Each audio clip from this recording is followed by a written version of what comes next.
សួស្តីបងប្អូនថ្ងៃនេះយើងមកស្រាយយើងទៀតហើយបងប្អូនគឺយើងមកធ្វើការជូនកណ្ដាប់ហ្នឹងបងប្អូនគឺយើងច្រូតរួចរាល់អស់ហើយបងប្អូនគឺស្រូវយើងពីកន្លែងហ្នឹងគឺយើងច្រូតរួចរាល់អស់ហើយហើយកណ្ដាប់ផងយើងហ្នឹងគឺមានស្ងួតខ្លះសើមខ្លះអញ្ចឹងណាបងប្អូនដោយសារតែមេឃភ្លៀងហើយយើងអត់នៅចាំឲ្យស្ងួតបានទេបងប្អូនព្រោះមេឃនៅតែបន្តភ្លៀងយើងខ្លាចនឹងសើមដល់ដែលស្ងួតហើយហ្នឹងបងប្អូនគឺស្ងួតប៉ុណ្ណាគឺយើងសាប៉ុណ្ណឹងបងប្អូនហើយបន្ទាប់មកគឺយើងសាទាំងសើមតែម្ដងគ្រាន់តែពេលស្ងួតហើយយើងដាក់កន្លែងផ្សេងបងប្អូនពេលតែសើមយើងដាក់កន្លែងផ្សេងអញ្ចឹងណាបងប្អូនហើយបងប្អូនណាខ្លះដែលធ្លាប់នឹកឃើញណាបងប្អូននឹកឃើញកាលពីក្មេងៗ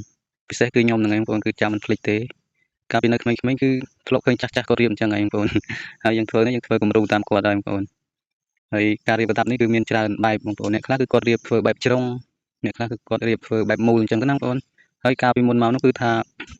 អត់មានម៉ាស៊ីនបោកដូចឥឡូវទេបងប្អូនហើយភាគច្រើនចាស់ៗគឺគាត់រៀបធ្វើបែបវងមូលអញ្ចឹងឯងបងប្អូនហើយគាត់សម្រាប់គាត់ធ្វើដើម្បីបញ្ជាន់ហ្នឹងណាបងប្អូនគឺគាត់បញ្ជាន់នឹងគោនឹងក្បីយើងឯងបងប្អូនណាគាត់មានគោទៅគឺគាត់បញ្ជាន់នឹងគោទៅបងប្អូនណាគាត់មានក្បីទៅគឺគាត់បញ្ជាន់នឹងក្បីទៅហើយវិធីសាស្ត្រធ្វើស្រូវនេះមានច្រើនបែបយ៉ាងបងប្អូនអ្នកខ្លះគឺគាត់បែនអ្នកខ្លះគឺគាត់បោកហើយបោកក៏ពេលរៀបអញ្ចឹងដែរបងប្អូនដើម្បីនឹងឃុំក្រងគ្រាប់ស្រូវពេលណាដែលយើងបោកទៅគឺយើងអត់ខ្ចាយខ្ទៀតទៅណាទេប៉ុន្តែគេរៀបទូចដូចយើងទេបងប្អូនគឺគាត់រៀបធំហើយចាស់ពីដើមគឺគាត់ធ្វើស្រូវបានច្រើនណាបងប្អូនគឺបងប្អូននៅក្មេងៗអាចធ្លាប់ឃើញហើយគឺគាត់រៀបបែបហ្នឹងប៉ុន្តែគាត់រៀបធំបងប្អូនដោយសារតែស្រូវគាត់ច្រើនហើយក៏គាត់ធ្វើកន្លែងបោកនៅក្នុងហ្នឹងដែរបងប្អូនហើយការបែនហ្នឹងក៏មួយយ៉ាងដែរប៉ុន្តែគាត់ថាបែនសម្រាប់តែស្រូវដែលតិចតួចល្មមទេបងប្អូនយើងបែនធ្វើការបែនទៅបែនជើងសតសាតែម្ដងណាបងប្អូនតែបើសិនជាស្រូវច្រើនយើងអត់អាចបែនបានទេបងប្អូនគឺវិធីសាស្ត្រមាន2គឺបោកមួយនិងបញ្ជាន់មួយណាបងប្អូនហើយការបញ្ជាន់ផុនចាស់ហ្នឹងគឺខ្ញុំធ្លាប់ឃើញហ្នឹងគឺគាត់តែจะមានគោឬក៏ក្បីអីចឹងទៅបងប្អូនគឺដើរឆ្វែលជុំវិញនៅកន្លែងដែលគាត់រៀបហ្នឹងបងប្អូនហើយបងប្អូនណាខ្លះ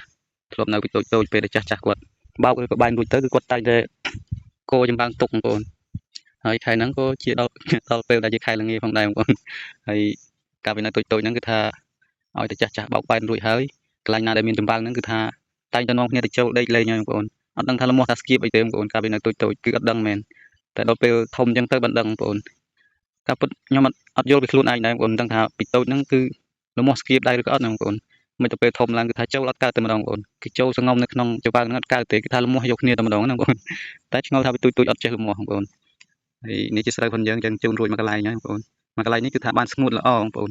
ដោយសារតែខ្ញុំច្រូតខ្លួនឯងខ្ញុំចងដៃទូចអញ្ចឹងណាបងប្អូនហើយយើងជូនបានមកកន្លែងហើយស្រូវនេះគឺស្ងួតល្អបងប្អូនហើយមកកន្លែងនេះទៀតគឺនៅសើមទេបងប្អូនដោយសារតែស្រូវនេះយើងទៅច្រូតដែរណាបងប្អូនហើយឆ្នាំនេះដាក់2កន្លែងបងប្អូនដោយសារតែកន្លែងនោះគឺពិបាកក្នុងការចូលទៅនេះគឺយើងដាក់ចិត្តរងមកកន្លែងទៀតបងប្អូនហើយដែលយើងជូននោះគឺយើងជូននៅស្មៅជើងទេតែខាងនេះយើងដឹកនឹងគោយន្តបងប្អូនដោយសារតែដឹកនឹងគោយន្តវាពិបាកផ្លូវពេកយើងអត់យកទៅដាក់កន្លែងជាមួយគ្នាទេគឺយើងកុំបែកកន្លែងណាបងប្អូនឆ្នាំនេះធ្វើស្រូវបានតិចប៉ុន្តែ